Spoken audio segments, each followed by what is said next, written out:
D'abord, merci à tous d'être là. C'est vraiment cool. C'est vraiment cool. Je savais pas. En plus, je savais pas si vraiment il y allait avoir du monde. Je savais même pas si j'allais venir en fait, parce que je suis tombé super malade en fait. Du fond de ma détresse, j'ai regardé un streaming de Fort Boyard en fait. Merci pour la complétude. Et ça faisait super longtemps que j'avais pas regardé Fort Boyard et en fait, il y a un truc qui m'a choqué. Je sais pas si la fièvre ou pas, mais en regardant Fort Boyard, je me suis dit en fait, Fort Boyard, c'est France 2 qui met des stars dans un fort. Et ensuite, pendant 1 heure, France 2 va faire tout ce qu'il peut pour empêcher ces stars de gagner de l'argent pour des handicapés, en fait. Et je trouve ça vachement dur, parce qu'en plus, ils engagent des gens, il y a des gens qui travaillent pour Fort Boyard, et c'est des experts dans des sports extrêmement chelous pour faire perdre ces pauvres petits handicapés, quoi. Ça me fend le cœur, ça me fend le cœur. Vous voyez cette salle? Il y a une salle où il y a, en fait, les stars qui font des espèces de duels avec des chômeurs avec des têtes de tigre. C'est des chômeurs, mec. Tu connais beaucoup de mecs qui savent exactement combien de pièces mettre dans un verre avant qu'il coule. Franchement, faut avoir le temps, quoi. Faut vraiment avoir le temps.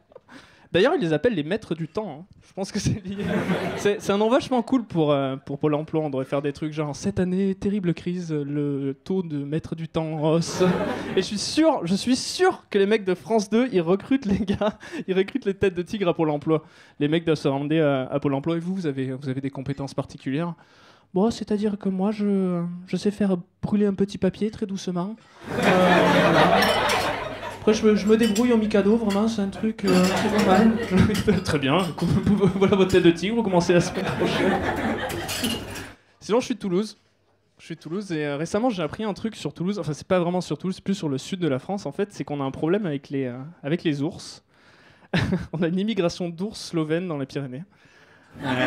Non, c'est vrai. En fait, si vous voulez, c'est que le problème des ours français, hein, n'est-ce pas, hein, les ours français se font buter par les paysans.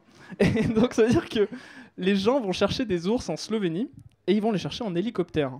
Tout ça, c'est une vraie histoire. C'est-à-dire qu'il y a un pauvre petit ours qui se retrouve dans les Pyrénées. Il doit penser à sa Slovénie natale, des fois. Il doit imaginer les moments où il était avec sa famille, ses oursons qui s'ébattaient dans la rivière, qui se mettaient des coups de saumon. Et il se rappelle ce jour où un hélicoptère est arrivé rempli de Toulousains en costard. Ils l'ont choisi, ils te l'ont chopé, ils l'ont tiré dans l'hélicoptère, laissant ses petits enfants. Papa! Là, à ce moment-là, je devais faire un ours qui parle slovène, donc je vais le faire quand même. Yuri! Vous en pensez que c'est pas mal, je peux continuer. Veille sur ta maman, tu es l'ouf de la maison maintenant. Un ours slovène, voilà. En fait, pour empêcher ces ours de se faire buter, je disais ça, c'est que le Conseil général de Haute-Garonne donne des chiens de berger, en fait, aux éleveurs pour que ces chiens protègent les troupeaux contre des ours. Je me suis toujours demandé comment ils approchent ça, la nouvelle aux chiens, quoi.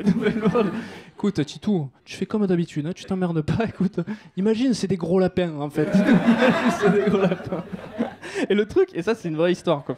Le truc, c'est que si le chien est pas traumatisé ou tué par l'ours. D'ailleurs, moi, si j'étais le chien à sa place, franchement, l'ours qui se ramène, je fais vas-y, mec, prends les brebis.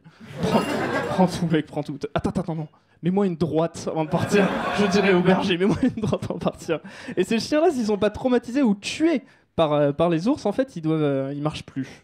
Ils marchent plus. Et on est obligé de les ramener au chenil. C'est-à-dire que t'as des chenils qui sont remplis de chiens, ils voient une espèce de truc qui se ramène, un chien qui traîne de la patte un petit peu, qui rentre avec des tatouages sur le bras et un bandana rouge qui doit parler. Putain, c'était pas des lapins, les gars, c'était pas des lapins.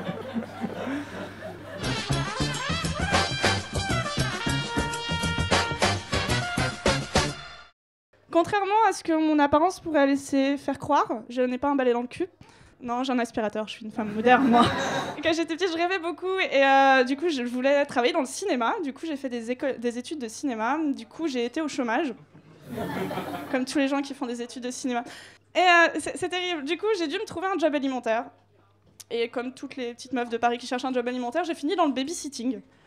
Le babysitting, quelle bonne idée. Genre, c'est super dur pour l'ego. Genre, une fois, il y a une gamine qui est venue me voir et qui m'a dit « Anouk, tu sais pourquoi les autres babysitters ne viennent plus ? Parce qu'elles ont toutes trouvé un travail. » Et c'est une vraie preuve d'amour de la part d'un enfant. Parce qu'un enfant, quand il t'aime pas, il va te traiter de cacaboudin. Et nous, on sera en mode « Ah. » Tandis que quand il t'aime, il va dire « Anouk, c'est la personne que je connais qui a le plus raté sa vie. » Et ça, c'est de l'amour. Un jour, je regardais une petite fille qui devait avoir 6 ans, il y a quelques années. Et elle m'a dit texto « Anouk, on va jouer. Je vais être ta chienne. Et tu vas me promener en laisse dans la maison. Et des fois, je ferai semblant de faire caca. Et tu feras semblant de ramasser mon caca. Mais bref, j'y ai joué. Et ça m'a vraiment fait kiffer parce que, genre, vous imaginez, vous promenez un enfant en laisse dans une maison, trop cool, quoi. Genre, mais je pouvais pas kiffer à 100%. Vous imaginez si les parents débarquaient, genre, qu'est-ce qui se serait passé, genre, les parents, genre, ah, vous jouez à quoi? La petite, elle aurait sauté sur les parents en mode, ah, j'étais la chienne d'Anouk qui allait me donner des ordres. Qu'est-ce que j'aurais pu répondre d'autre que non, pas du tout, je faisais que la promener en laisse dans la maison. Je parle de tout ça au passé parce que depuis, j'ai trouvé un emploi. Mais il y a toujours ce moment difficile où tu te rends compte que l'emploi dans le milieu de prédilection, il est pire que ton job alimentaire. Je voulais travailler dans le cinéma, j'ai trouvé un job dans la télé, spécialisé dans le people. Voilà. Il y a des points positifs à ce travail. Le point positif, c'est que maintenant, je connais toute la vie de Kim Kardashian et c'est un peu de la culture générale. Le point négatif, c'est que Kim Kardashian, c'est devenu de la culture générale. Avant, j'ai travaillé dans une autre chaîne télé quand j'étais en alternance. Et dans cette chaîne télé, je faisais des statistiques sur les gens qui passent à la télé en fonction de leur couleur de peau, de leur sexe et de leur niveau social, c'est-à-dire s'ils sont riches ou pauvres. Je préfère préciser, juste avant de commencer, que c'est le CSA qui demandait de faire ça à ma chaîne. C'est pas genre le directeur de ma chaîne qui s'est dit un jour « Hey, et si on dépensait plein de thunes pour savoir à quel point on est misogyne et raciste ?» Ça s'est pas passé comme ça. Non, avant de faire ça, j'étais super cynique. Je pensais qu'il y avait peut-être 70% des gens qui passent à la télé qui sont genre des hommes blancs riches. Et en fait, pas du tout, hein, c'est plus 90%. En fait, l'un des problèmes auxquels a été confronté le CSA, c'est qu'il y a tellement de blancs à la télé qu'au lieu de se faire chier à faire 15 catégories de couleurs de peau différentes, il n'y en a que 2. D'un côté, t'as les blancs, de l'autre, t'as les autres. Les non-blancs. Et je me suis dit, ouais, quelle merde ça serait dans la vie de tous les jours si on utilisait l'expression non-blanc. Ça donnerait quoi, genre, un jour vous entendez à la radio, oui, le suspect est à Paris, il est de type non-blanc. Après, vous allez à Châtelet, vous avez peur. En faisant ça aussi, je devais regarder les pubs à la télé. Il n'y a qu'une seule pub à la télé qui utilise des noirs, je veux dire. Et c'est les pubs contre le sida. J'ai 2 théories à ce propos. La première, c'est que les gens qui font cette pub sont super racistes. Bref, quand on avait fini tout ça... Quand on a fini tout ça, on met tout dans un petit tableau Excel, et quand les chiffres étaient vraiment mauvais, on rajoutait un petit mot disant « Désolé ».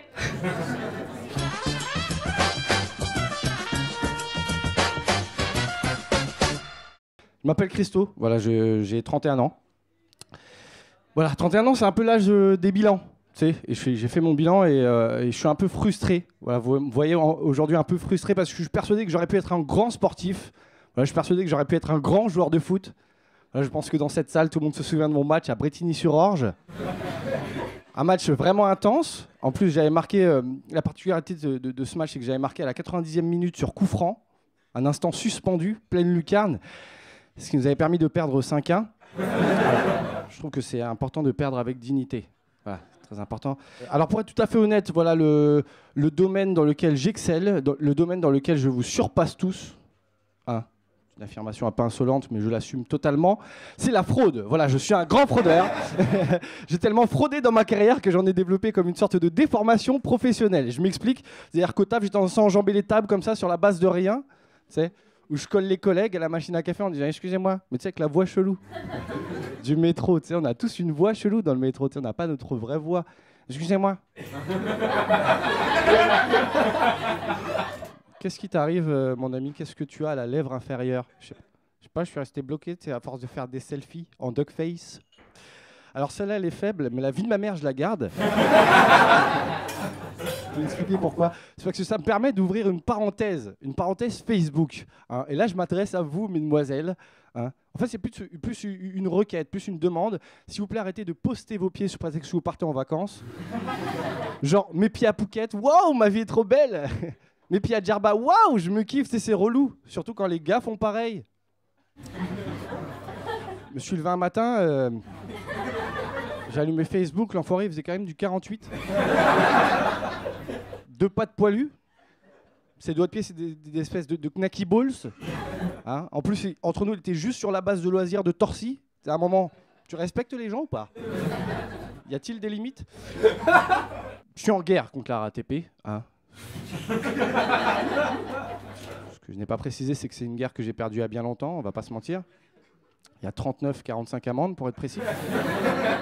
Tellement perdu cette guerre que je me demande même s'il ne devrait pas abdiquer, tout simplement, s'il ne devrait pas passer chez l'ennemi. Voilà, faire contrôleur RATP.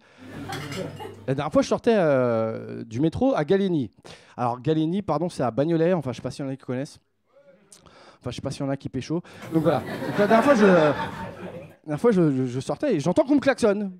Je me retourne, j'entends oh, Christo, oh, Christo, bien quoi? C'est un pote d'enfance, il a du mal à gérer ses émotions. Il dit Christo, bien quoi? Même plus t'appelles, mon frère. T'habites où maintenant exactement? Je lui dis écoute, j'habite dans le 20e. Il me dit ouais, mais où exactement? Je lui dis 150 bis, rue de Pelleport. Il me dit ouais, mais où exactement? Je lui dis tu veux mon code, frère, t'es chelou. 43 B28. Il me dit ouais, mais je veux dire t'as quoi dans ton salon? Je veux dire t'as un fauteuil club ou un clic-clac? Non, dans ta cuisine, t'as un frigo, il fait des glaçons ou pas? Je veux dire tes yaourts préférés, c'est fruits des bois, moi c'est pêche. Super intrusif. Je dis écoute, je suis pressé, je vais rentrer chez moi si tu me permets. Il me dit vas-y monte, je te raccompagne. Je lui dis c'est gentil mais je préfère décliner. Il me dit vas-y monte, je te raccompagne. Je dis mais t'es chauffeur de bus mec. Je veux dire tu peux pas raccompagner les gens comme ça. Je pense que t'as un trajet à respecter. Je cache pas qu'il a mal pris. Ça l'a pas empêché en partant de tenter de faire des roues avec le bus. À ce moment-là, je me posais une question bizarre. Je me suis dit, qu'est-ce qu'il adviendrait si je me faisais faucher, là maintenant, dans la fleur de l'âge, plutôt beau gosse, par un bus? Comment est-ce qu'on me définirait? On me définirait comment? Comme un fraudeur? Inacceptable. Ce serait quoi, en gros, le discours de ma mort? Ce serait quoi mon oraison funèbre? Alors nous voilà tous réunis, n'est-ce pas? Devant la dépouille du jeune Christo, jeune fraudeur, fauché par un bus. Comme quoi, il y a une justice. Oh, c'est triste, mais c'était pas non plus Aimé Césaire. On va pas se mentir. Absentéisme latent, des notes plus que faibles. Mais Seigneur, ouvre-lui quand même les portes de ton humble demeure. Même si, le connaissant, il y a de fortes chances qu'il soit déjà à l'intérieur.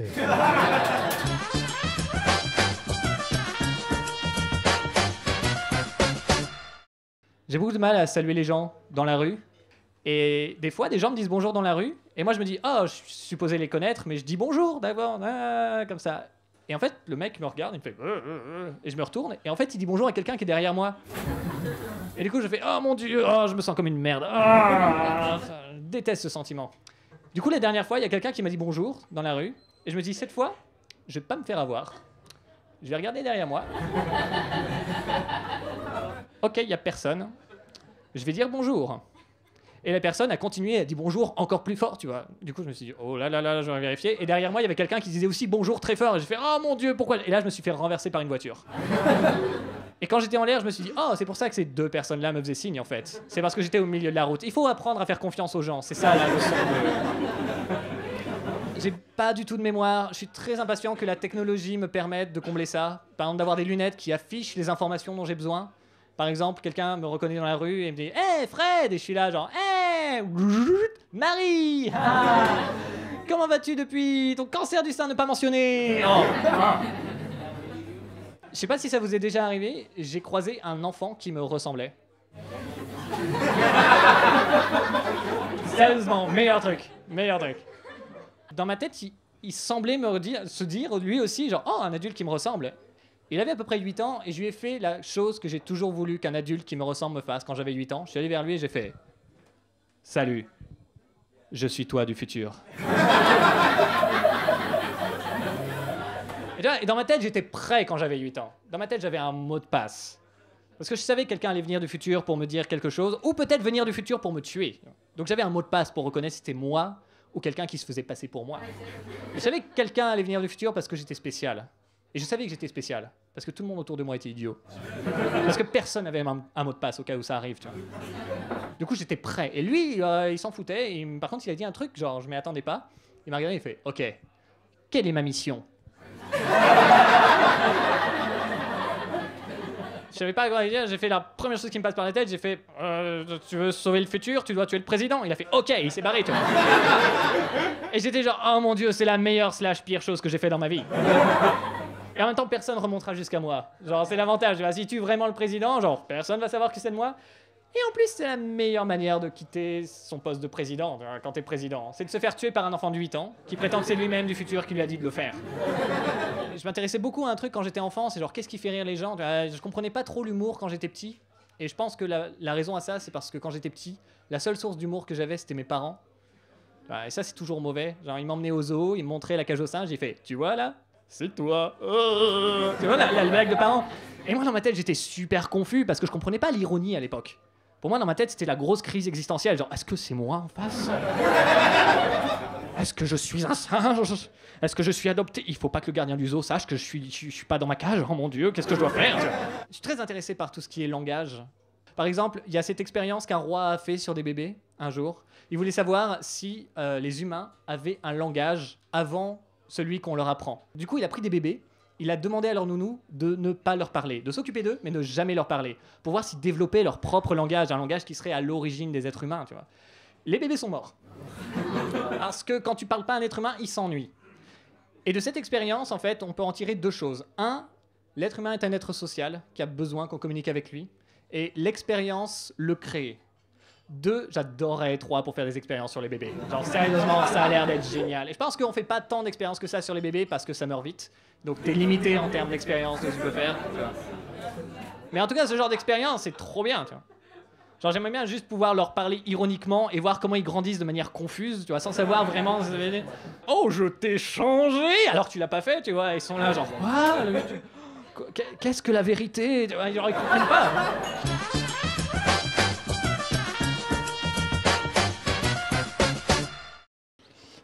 Je suis myope et astigmate. Et c'est pour ça que j'ai des lunettes. Mais quand j'étais petit, je faisais pas forcément le rapport entre les deux.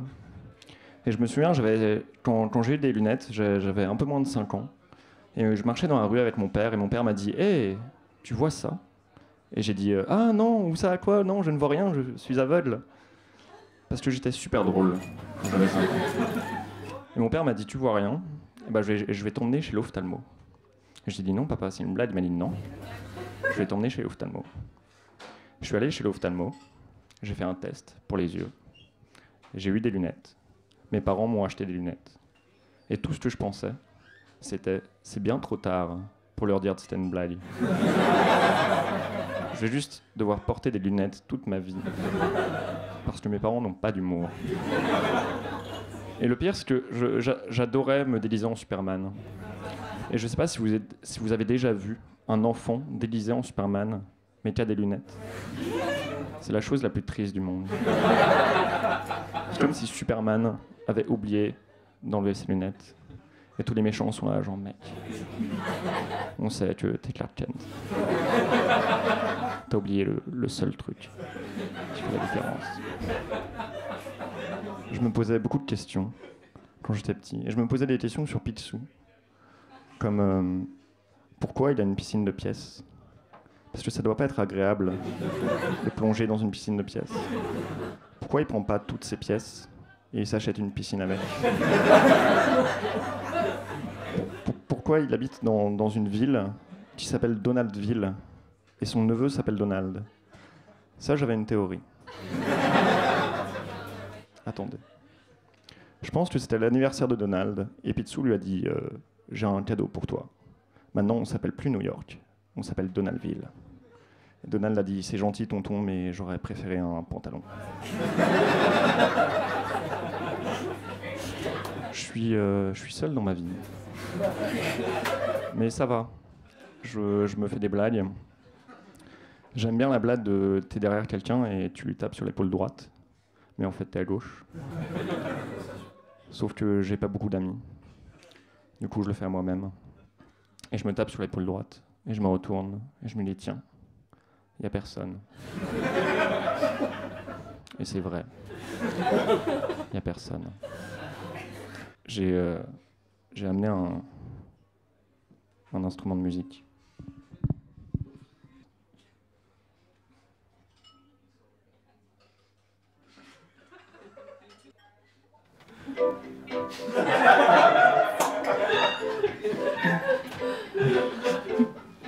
J'aime bien lire Où est Charlie sans forcément le chercher. Juste savoir qu'il est là, ça me suffit.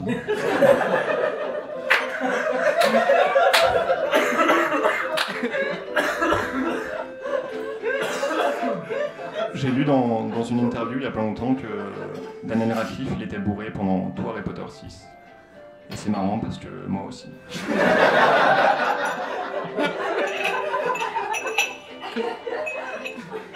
Tous les matins, je me réveille avec Nostalgie, la station de radio.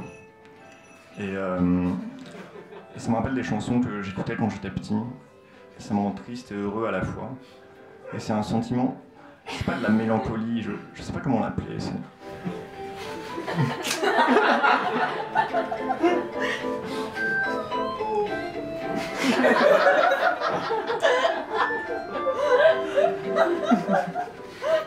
À chaque fois que je cherche une série pas connue sur internet, je tombe sur du porno. Imaginez la frustration des gens qui cherchent du porno et qui tombent sur les séries que je voulais regarder.